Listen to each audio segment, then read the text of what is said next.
Hello students, JCERT के DG school में आप सबों का स्वागत है। मैं राजीव रंजन। आज की इस वीडियो में मैं आपके साथ यह चर्चा करूंगा कि घर्षण हानिकारक होते हुए भी किस तरह हमारे लिए अनिवार्य है। तो प्यारे बच्चों, जैसा कि हम जानते हैं, घर्षण एक प्रकार का बल है, बल्कि हम लोग यह कह सकते हैं कि घर्षण एक प्रकार का विरोधी बल है। जब किसी वस्तु पर हम कोई बल आरोपित करते हैं तो घर्षण इस आरोपित बल का विरोध करती है। हम कह सकते हैं कि जब दो वस्तु एक दूसरे के संपर्क में होती है और एक वस्तु को हम गतिशील करने के लिए उस पर बल आरोपित करते हैं तो घर्षण बल बिल्कुल इसके विपरीत कार्यरत हो जाता है। और यह तब होता है जब दो वस्तु एक दूसरे के संपर्क में होते हैं। आज हम लोग यह जानेंगे कि घर्षण हमारे लिए हानिकारक है तो किस प्रकार हानिकारक है, और हानिकारक होते हुए भी घर्षण हमारे लिए अनिवार्य क्यों है। बच्चों, घर्षण हमारे लिए किन किन परिस्थितियों में आवश्यक है, इसको हम लोग यहाँ पर इस सूची में देखेंगे। सबसे पहला है चलने के लिए। जब हम बरसात के मौसम में कच्ची पगडंडी पर चलते हैं तो क्या होता है, हम फिसलकर गिर जाते हैं। कई बार हमें काफी गंभीर चोट भी लगती है और कई बार हम दूसरों के लिए हंसी के पात्र भी बन जाते हैं। ऐसा क्यों होता है?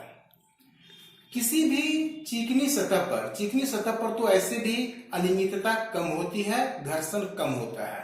लेकिन किसी भी चिकनी सतह पर जब पानी गिर जाती है, मतलब वह चिकनी सतह जब गीली हो जाती है तो उसमें घर्षण बहुत ही कम हो जाता है और ऐसी परिस्थिति में उस फर्श पर चलना हमारे लिए मुश्किल हो जाती है। यहाँ पर तो मैंने कच्ची सड़क के बारे में बात किया। यदि हमारे घरों में सीमेंट का बना हुआ फर्श है और वहां पर ही पानी गिर जाए तो हमारे फिसलने की संभावना बढ़ जाती है। सतह और ज्यादा चिकने सतह के बारे में अगर हम सोचें तो सीमेंट की जगह यदि मार्बल के बने हुए फर्श हैं या टाइल्स के बने हुए फर्श हैं और वहां पर पानी की बूंदें गिर जाए तो हमारे लिए और भी खतरनाक हो जाती है। इसलिए हमें चलने के लिए घर्षण एक आवश्यक बल है। घर्षण के बिना हम चलने की कल्पना भी नहीं कर सकते। फिर दूसरी आवश्यकता है किसी वस्तु को हाथ से पकड़ने के लिए। यदि हमारे पास पानी से भरा हुआ एक गिलास रखा हुआ है और गिलास की बाहरी दीवार पर तेल की परत लगी हुई है, तेल की परत कितनी भी कम या कितनी भी पतली क्यों न हो, और उस गिलास को हम हाथ से पकड़ने की कोशिश करें, उस गिलास को हाथ से पकड़कर उठाने की कोशिश करें तो क्या होगा, वह गिलास हमारे हाथ से फिसलकर नीचे गिर जाएगा। यानी ऐसा क्यों हुआ?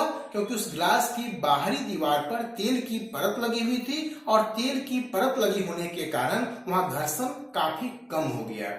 तो इससे क्या निष्कर्ष निकलता है कि यदि घर्षण कम हो या घर्षण नहीं हो तो किसी भी वस्तु को हम हाथ से नहीं पकड़ सकते हैं।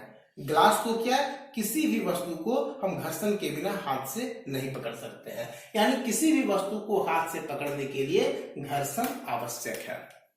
यहां मैंने कहा कि किसी भी वस्तु को हम हाथ से नहीं पकड़ सकते हैं, तो फिर पेन और पेंसिल को भी हम हाथ से नहीं पकड़ सकते हैं। यानी लिखने के लिए भी, पेन और पेंसिल से लिखने के लिए भी घर्षण आवश्यक है। हमारे वर्ग कक्ष में जब शिक्षक श्यामपट्ट पर हमें पढ़ाते हैं तो चौक से वह श्यामपट्ट पर लिखते हैं। वैसी स्थिति में क्या होता है कि श्यामपट्ट का जो रूखा सतह होता है, चूंकि वह रूखा सतह है, उस पर अनियमितताएं हैं, तो उस रूखड़े सतह पर चौक के कण टूटकर चिपक जाते हैं और तब वह लिखावट हमें दिखाई पड़ने लगती है। यानी श्यामपट्ट पर चौक से लिखने के लिए भी घर्षण आवश्यक है। यदि घर्षण नहीं हो तो श्यामपट्ट पर चौक से लिखा नहीं जा सकता है। आगे है वाहनों के चलने, रुकने एवं दिशा परिवर्तन करने के लिए भी घर्षण आवश्यक है। बच्चों, हम लोग वाहनों के टायर को देखते हैं। वाहनों का जो टायर होता है उसमें खांचे बने होते हैं, उसमें बहुत सारे उभार और गड्ढे होते हैं। ऐसा इसलिए होता है ताकि घर्षण को बढ़ाया जा सके। जब सड़क पर वाहन के टायर होते हैं और टायर में खांचे बने होते हैं, यानी वहां पर घर्षण बल अधिक होता है। और घर्षण बल अधिक होने की स्थिति में वह जो वाहन है जिस पर कि उस तरह के टायर लगे हुए हैं, उसका नियंत्रण सड़क पर अच्छी तरह से हो पाता है, वह सड़क पर अच्छी तरह से चल सकता है। इसके विपरीत यदि टायर पुरानी हो, टायर घिसा हुआ हो, तो वैसी स्थिति में वाहन की फिसलने की संभावना बढ़ जाती है। यानी वाहनों के चलने के लिए वहां भी घर्षण आवश्यक है। एक स्थिति हम लोग प्राय देखते हैं, खासकर बारिश के मौसम में, कि कोई ट्रैक्टर या कोई वाहन जब कीचड़ में फंस जाता है और उसे स्टार्ट किया जाता है तो उसके चक्के तो घूमते हैं लेकिन वाहन आगे नहीं बढ़ पाता है। ऐसा क्यों होता है? क्योंकि वह कीचड़ है, या फिर बालू में भी हम लोग इस तरह की स्थिति को देखते हैं, तो वहां पर घर्षण काफी कम हो जाता है। कीचड़ पर घर्षण काफी कम हो गया, जिससे चक्का तो घूमता है लेकिन गाड़ी आगे नहीं बढ़ पाता है। इसी तरह से घर्षण जहां भी कम होगा, यदि घर्षण बहुत कम हो गया तो गाड़ी के इंजन को हम लोग स्टार्ट करेंगे लेकिन फिर भी गाड़ी आगे नहीं बढ़ेगा। इसी तरह से यदि किसी भी तरह से हम गाड़ी को आगे बढ़ा देते हैं और घर्षण नहीं है तो फिर उस गाड़ी को रोकना भी संभव नहीं है, फिर उस गाड़ी को रोका नहीं जा सकता है। और घर्षण के बिना हम गाड़ी के गतिशील गाड़ी के दिशा में भी परिवर्तन नहीं कर सकते हैं। यानी वाहनों के चलने, रुकने एवं दिशा परिवर्तन के लिए घर्षण आवश्यक है। यदि घर्षण नहीं हो तो हम दीवार पर कील भी नहीं ठोक सकते हैं। दीवार पर कील ठोकने के लिए भी घर्षण आवश्यक है। इसी तरह से माचिस की तीली जलाने के लिए, माचिस की तीली को जब रूखड़े सतह पर रगड़ा जाता है तो माचिस की तीली जो है जलने लगती है। रूखड़े सतह पर घर्षण अधिक होता है और इसलिए माचिस की तीली जलने लगती है। यानी यदि घर्षण नहीं हो तो माचिस की तीली को भी नहीं जलाया जा सकता है। यहां तक कि धागे में गांठ बांधने के लिए भी घर्षण की आवश्यकता है और भवन निर्माण के लिए भी घर्षण की आवश्यकता है।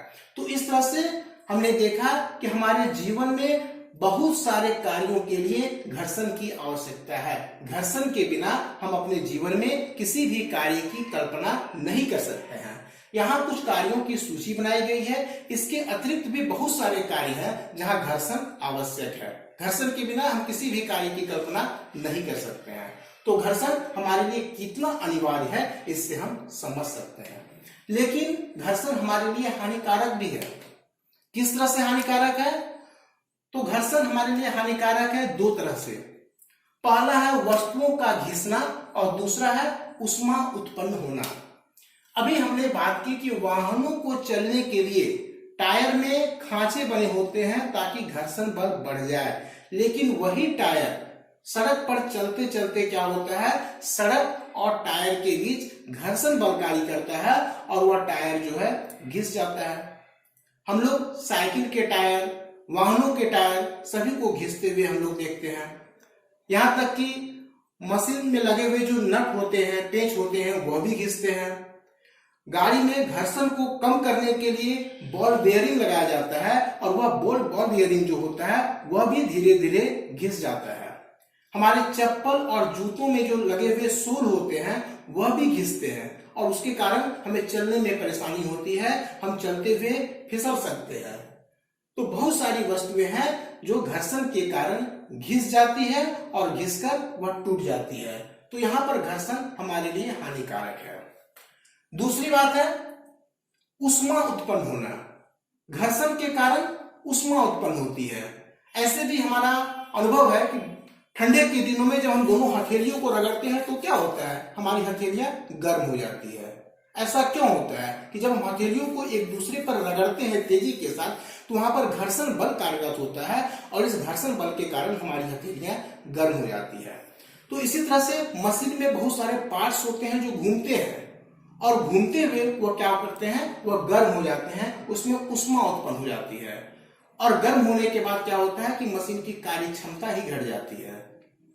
तो यह घर्षण का एक हानिकारक पहलू है, ऊष्मा का उत्पन्न होना। जब ऊष्मा उत्पन्न होता है तो मशीन की कार्य क्षमता घटती है, मशीन की आयु घटती है और बहुत सारे मशीन जो है ऊष्मा के कारण ही गर्म होकर भी जल्दी घिसते हैं। तो हमने देखा कि घर्षण हमारे लिए हानिकारक भी है और घर्षण हमारे लिए अनिवार्य भी है। इन हानियों के होते हुए भी घर्षण के बहुत सारी हमारे लिए घर्षण के फायदे हैं और इसलिए घर्षण हमारे लिए अनिवार्य है। तो इस तरह से बच्चों आज के इस वीडियो में हमने देखा कि घर्षण हानिकारक होते हुए भी किस तरह से हमारे लिए यह अनिवार्य है। हमारे जीवन के किसी क्षण घर्षण हानिकारक है तो दूसरे ही क्षण घर्षण हमारे लिए अनिवार्य भी है। अब पुनः हम अगली वीडियो में मिलेंगे और तब तक के लिए धन्यवाद।